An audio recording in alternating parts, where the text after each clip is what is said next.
جارکدن سلاو گهدار و تماشاوان رادیو BRFM دوی برنامه تایبتی سیاسی ده میوان مجی جولات سوئیس رای سیاست مدار سربخه برز جوان یوسف ویل گلمه به افدمتا باش به روش باش بوتجی ام به و نوچه آلزگین دست بکن شخواه سرچکدار داعش لگوری راگ هندن که بحث دکه ابو بکر البغدادی د بمب باران کرنا بالا فرن امریکی ده هروها هاتیه کشتن شخواه برز مظلوم عبد فرماندار هزن سوریا دیموکرات راگ هند کو بریا ده دقانجی د تویته که در راگ هند کو وان کارکی هفبشی استخباراتی لگل امریکای کریه دا کو سرچکدار داعش ابو بکر البغدادی هاتیه کشتن خواندن آوش کشتن آویره چیه؟ چما امریکا دوی دمه داو کشت؟ روش باش جار کدی و روش باش خلقی مرا سری کهنیه و سرانسری کردستانه براستی یعنی پرسکه هر وقت کرن چمد وی وقتی دا از بهورم نگو چمد وی وقتی دا از بهورم بری امریکا لید گره بری یک ارمنج لشکریه ای امریکا و ای سیاسیه جی بنفسها وقتی دا لیتنه وقتی گویک بخی هیله کدیده یعنی جی وقت شتی چه بو دما داوید دروی سوریا دروی روجاوا دا وکچاندنا لشکری امریکی در باسبونا ترکا سوچی بوتین و ترکا راگهاندنه گوبری 24 ساعته ترک دبیجن دبی هگر بوتین پیک نوینی تشتی گو مخوستی جی امی سینور روش آوا امی پاقشکن ج کردا یعنی وقتی گوت وقتها بده هفدو براسیل ویدری خالک نوتی خویا کرن دی خویا کرن گووکا يعني من فيسا بري روكي يا دروجة من فيسا أمريكا سياسة كتكي نسياستك نورمال يعني نوك جو معودين هر سياستك ستوني وينا هنا ولسر آباد بي سياستك برنجكي ديا برنجي جو هر وقتكي جو تخوازي أب آباد هندروي سوريا دا يعني جي أب حالة هندروي سوريا دا بسكني أو تخوازي جاركا دي لف بدي کشتنا بغدادی براستی خالک گلکی مزنه و گلکی گوهرتنا چیکی نخاسم گود هندروی ادلب ده هاتا کشتن و بهتر جی جه خو بگری هگر براستی وکاکات مظلوم عبد گود اپراسیون هفپار بود نقبا امریکا و قصدی ده اما هناك دي جيب من ده اميزن بما ويتشاوا تشيبي بهتر وتشزلال ببن وبدنا قياكا قالوش خوا أرمانجا أمريكا يا مابونا للسوريا جيش خوا قوت شر لدجي داعش جكوك ده بقلينا ادينها سرچكدار ويجي هاتا كشتن هبونا ويسر عرديجي هاتية تنكرن تيكش كانت سياسة أمريكا يا بيش الروجي دهندري ده ورا مدوي چبه يعني مسألة داعش مسألة كنا جهانية نتنجري داية بأمريكا راسة أمريكا سركيشياوي ناتكي بس إيرو داعش بو وكا هوبكي الهمبري يعني هوبكي جلكي يعني دبخوين همبري أوروبيا وهمبري أمريكا وهمبري مسلمانة وهمبري كردا وهمبري بلا همبري حمو ناف جهاني جلوما اذ داعش هروها وبميني ارمانجك جكاري امريكا وكاري دولتي دي ايجو دجي داعشي لتاني برس اوا حتى كوجا راداي وامريكا كاربي برنجكي روبرو يكسر دجي داعش بسكني واوبراسيوني نسكني ندهدوي سوريا ده ايه دنارينا مدى بخوا امريكا وقتج هندروي سوريا در مكبي وقوتنا ويناي قوتنا ترامب بوجارك بيجي بيجبوي داعش يم بمن وجارك بيجي ام جبوي بترول بمن از بهورم اف قوتن جبوي تاني جبوي راغ هاندنا يعني جبوي والساخو بين برنجك يشرنجاج بردستيك اذا مقوت مگو سیاستا امریکی ایرو نما سیاستا که نورمال وکا گو امزاند هشو میجیه مده هیا و د كتابه دا ما خوند انه والله سياسة امريكي افستوني وينانا يا روسي افستوني وينانا يا جيا بريطاني افستوني وينانا وكتي خوند نا ايرو سياسة امريكي بسركيشيا ترامب سياستك برنجكي دي اما بين بيراخو هنا كي 2011 هذا وقت ترامب بوت وازيل لشكري خوش هندروي سوريا درخم د دقه كده لحظه كده وقت قديسة بوتين وتركيا لبرو نشتبون للسوتشي وتخستن درباس من هندروي منبج وجرابلسي وروجافاي كردستاني وتصريحاتي أردوغان وقت قو أزي درباس من هندروي روجافا حتى أسبقهما تلكوشار رابو ترامب بوتي دو قوام خوفكشا كرمكا أسبهورن في جارات دواجي بري چند روجا مخابن يعني كرد هروها يعني او ضريبه دن هروها او ايجو بهتر تينا ايشاندن لي امنكارن هذا جريدن يعني امنكارن بكنا هم بري هفدو كارغو امريكا وروسيا تكي وملتكي بريشان وكا كرداد هريمي ده تشتغو ايرو دبيدن نارينا مدا ترامب جارك دي بلك دهندروي سوريا دا لفدان جبر قد ترامب قبولناك انه تركيا في كاريها بكي وبمينه بروسارا وكهف بنديكي دجي ناتو برنجكي جرنجا هذا الدوا قد قبولناك امريكا وجي سوريا دركبي بيجو كاربي تشتكي او يعني بيجو تشتكي قزنج بكي يعني بيشتي بين صالات هندوي سوريا دا افقا كارو خباتو وراجي خودر كبي ام حتى انها ازنكت موي بهوريه دبراستي وازد بيجم افغوت نيوينا ازيش بوي بترول دركم ازيش بوي فقرم ازيش بوي داعش فقرم ازيش بوي نظام شبكم يعني از بهورم ابنا غوتن بس بوي راغاندنينا وج بوي خاطري ميجي كونفاني تركاجي وروساجي وسورياجي بشوشي باشه برز جوان شخوات بحثا کار استخباراتی و هروها پرستنا پترول کر واتیا کو امریکا زوین نفته خستن دست خود و ویدبن کنترولا هیزن سوریا دیموکرات دبن جی اف چه سیاستا کو امریکا دمشی از جار کدی دوباره دکم یعنی امریکا بره بترول بن دسته ویناد و بره دسته روجا و درباس بو هندروی سوریا بترول بن دستي وناد بري ويناد بن دستي قصد دبو وجهات هف بنديكر وكواليسيون كر دنابينا اخوا وقصد دا او بترول كتا بن دستي وينادا بترول براستي وكوغوتي تشافكانيكا مصدرك داعش رجي امريكا رجي قصد رجي رجيمي رجي هر كسي دستي خدي نسر جبل او چافکانیا مالا چافکانیا ابوریا چه هزا ودسته خدای نسر بس ايمد بهوريا مدا نا امريكا ودسته خدای نسر بترول جبر بترول تخوازي بترول سوريا تف لسر هفدو نوكا نيف ساعه بترولا بوتيك شاندن نج ايران نج خليج ونج امريكا بخوجي يعني او تشتكي نا شكلني لتاني كسي ودسته خدای نسر بترول هندروي سوريا دا يعني وينا دستي خداني سر ابوريا سوريا جلو ماجي امريكا بيجي دبي وكا جو بيجي باز نايل بترول بكبي دستي قصد دا دستي ريجيم دا سوريا افريقيا دستي ريجيم دا يعني دستي داعش دا يعني دستي روسا دا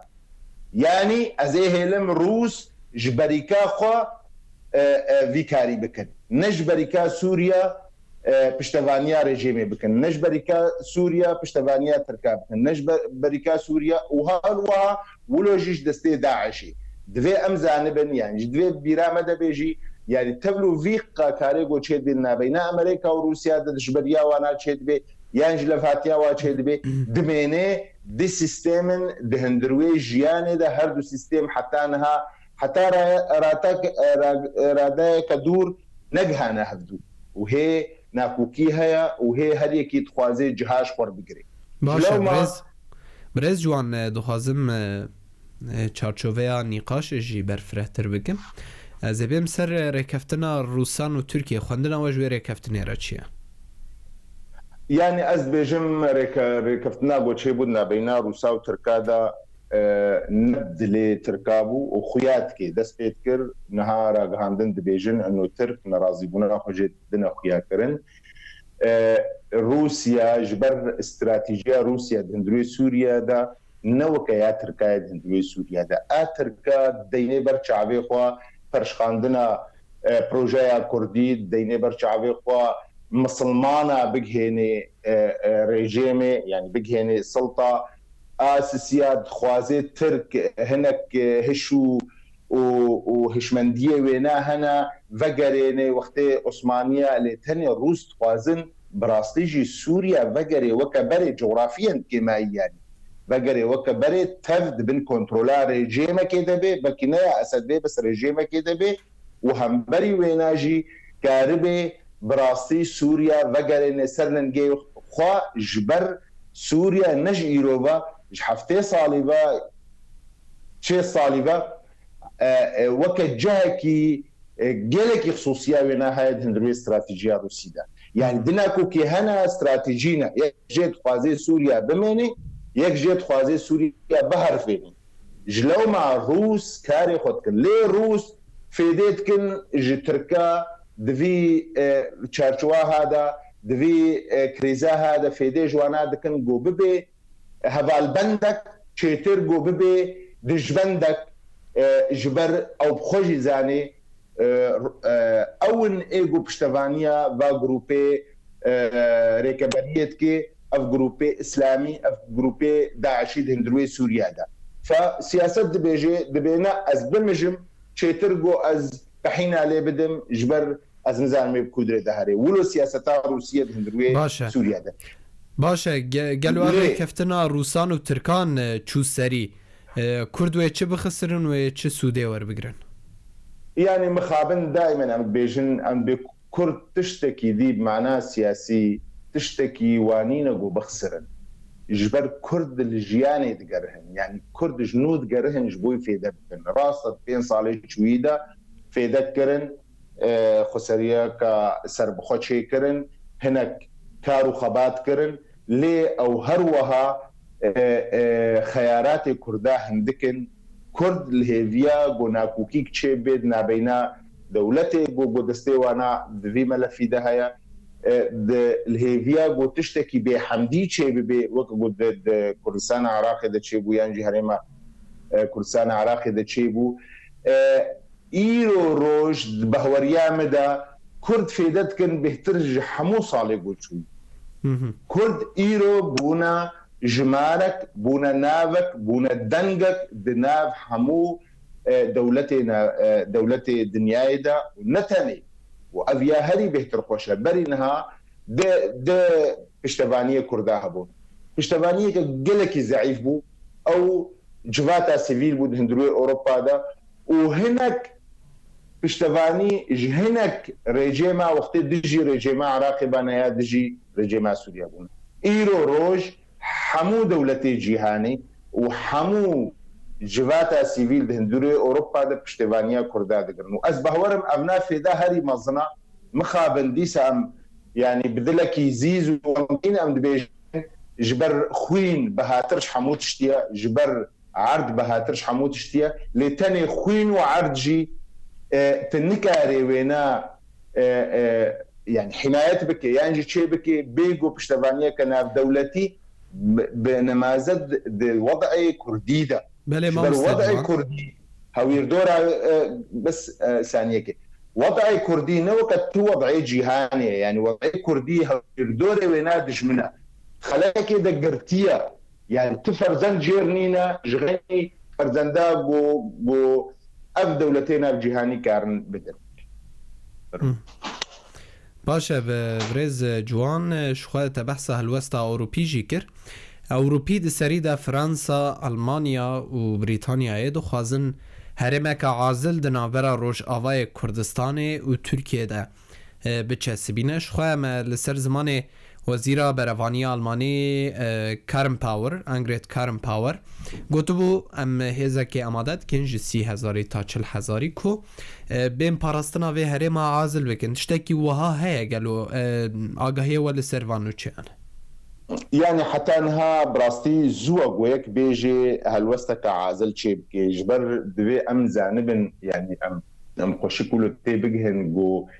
هالوستك عازل شيء بيبي يعني هالوستك ناب جهانية ناب دولتية يعني هالوستك دبي بخوا مجلس الامن دركبي تاني مجلس الامن يعني تاني وكا وهفبندية جبوي اشتية شيء بود عراقي ده كردستان النوطو يكيدا او جي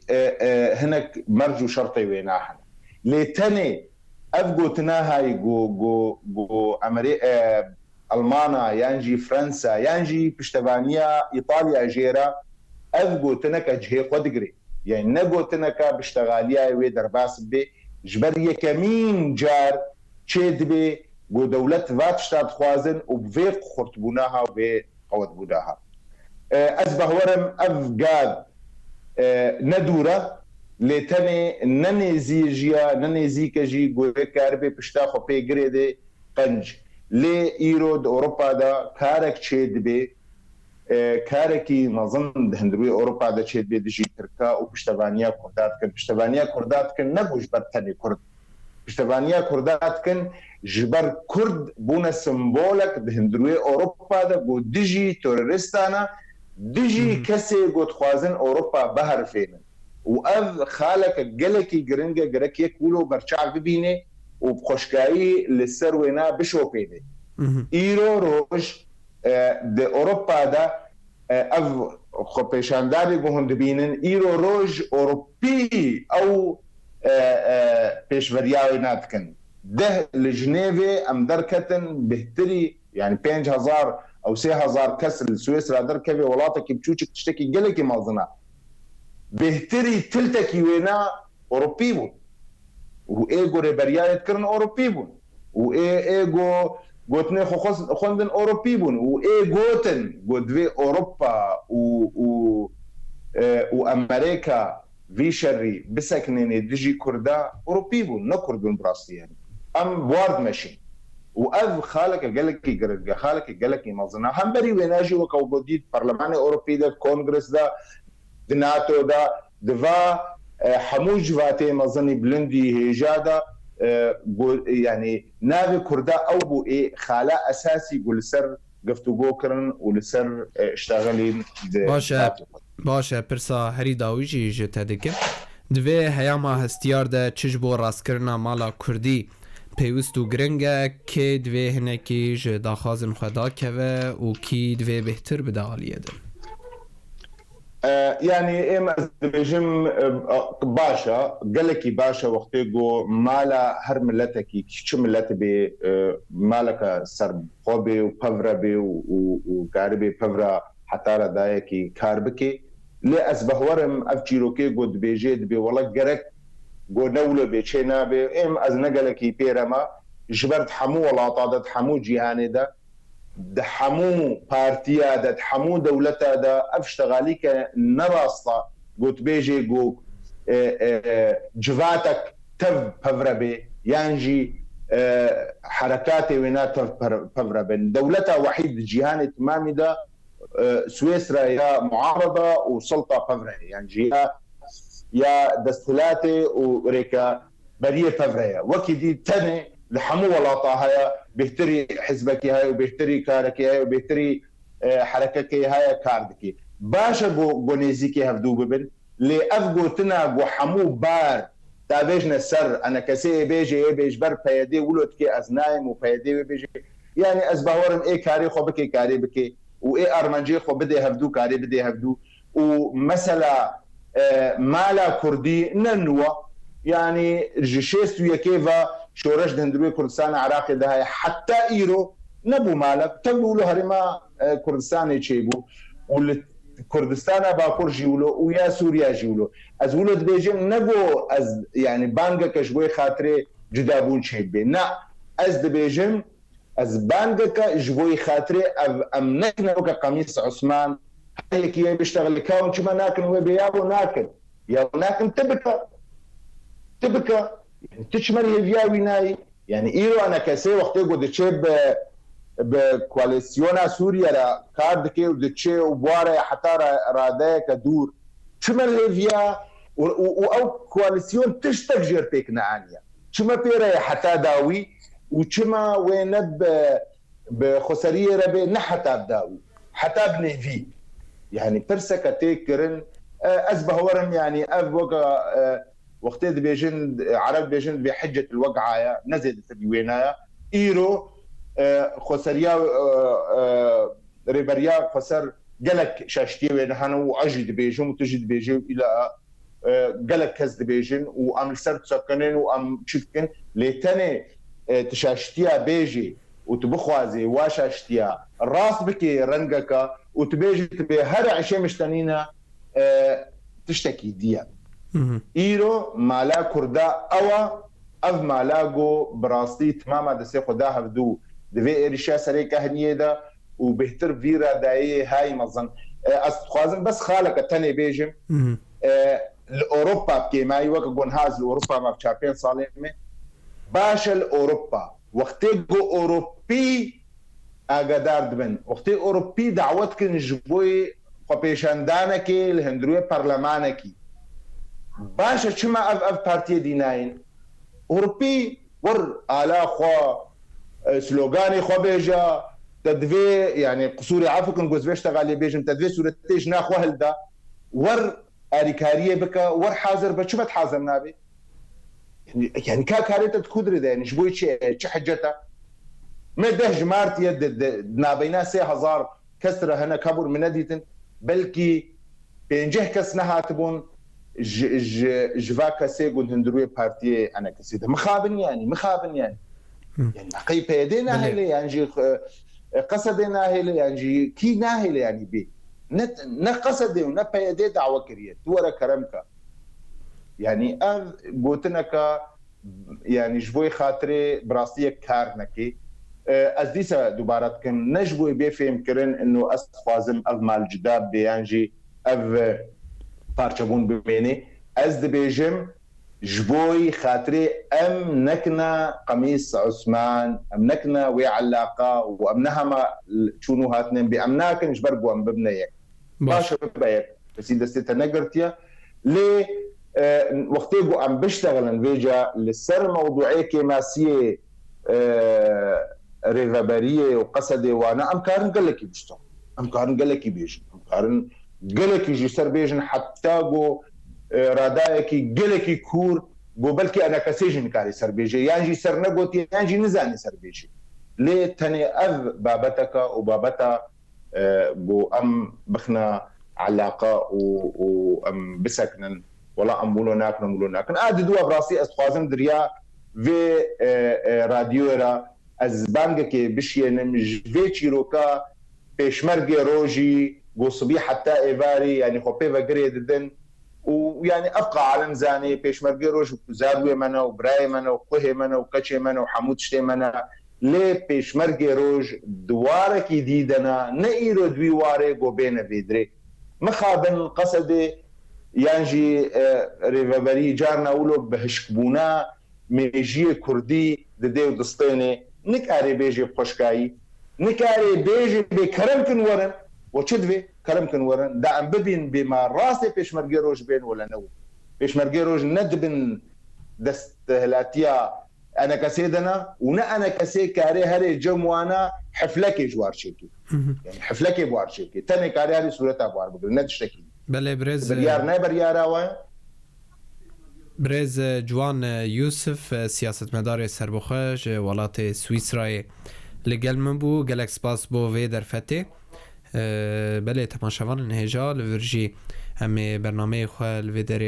درگه هاوی بگرن حتی نی جاره کدن بندواری مبند برنامه این دن دگل کسایت دن دا ین سیاسی لروجاوای کرسانی و در وی والت هرشاد بختار